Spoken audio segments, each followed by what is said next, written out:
Tanımını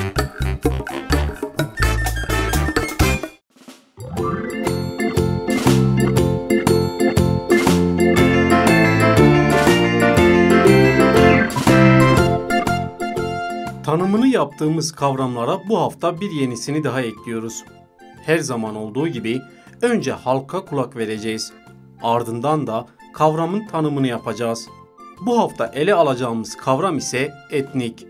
Her halkın kimliği, dili ve kültürü farklıdır. Etnik kavramı tam da bu farklılıkları ifade etmek için kullanılıyor. Çoğu zaman bir ülkedeki azınlıkları işaret etmek için de dile getiriliyor.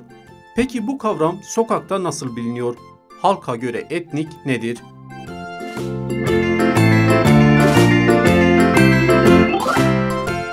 Etnik yani etnisite ile alakalı bir şeydir. Yani işte ırksal yani şöyle diyebiliriz işte Arap, Kürt, Türk bunlar etnisitedir diyebiliriz.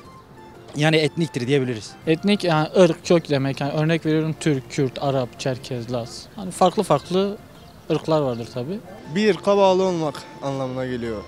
Etnik çeşit insanlardır.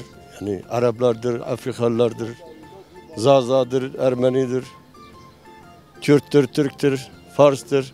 Etnik, doğru olan, güzel, hoş karşılanan şeylere denir bence. Etnik kökenimizle ilgili olduğunu biliyorum. Yani bizim kökenimiz neresiyse etniğimiz de orasıdır. Etnik köken demektir. Belli bir soy, kök, kabile gibi eskilerden dayanan şeylerdir. Bence etnik kök demektir. Bence etnik kökendir. Herhalde etiktir. Bence etnik kavimle ilgili budunsal kavmidir. Köken demek. Etnik soyla ilgili bir kavramdır.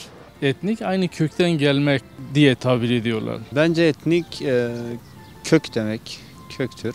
Ya etnik bence bir toplumun kültürü, insanları, ya toplumsal yapısını diye düşünüyorum. Etnik belirli dil, belirli kültür, belirli gelenek ve göreneklerle diğer farklı kimliklerden ayıran bir bilimdir şeklinde tanımlamak esasında mümkündür.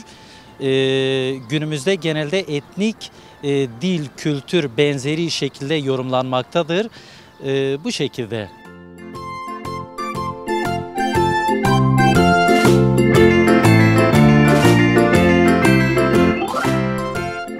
Etnik nedir sorusuna verilen cevaplar böyleydi.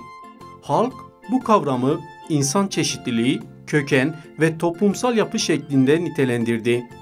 Gelen cevaplar arasında kabile de vardı.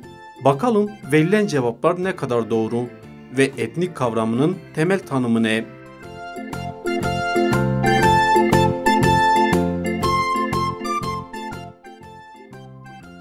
Aynı dil ve kültüre dayalı diğer toplumsal gruplaşmalardan farklı kültürel özellikler gösteren, kendisini ait gördüğü ortak bir tarihi, kimliği ve ismi olan halk gruplaşmalarını tanımlar.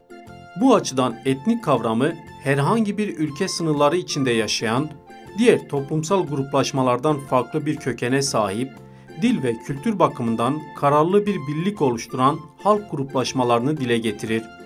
Daha çok da farklı ulusal toplulukları ve yine aynı ulus formu içinde yaşayan azınlık milliyetleri dile getirmek için de kullanılır.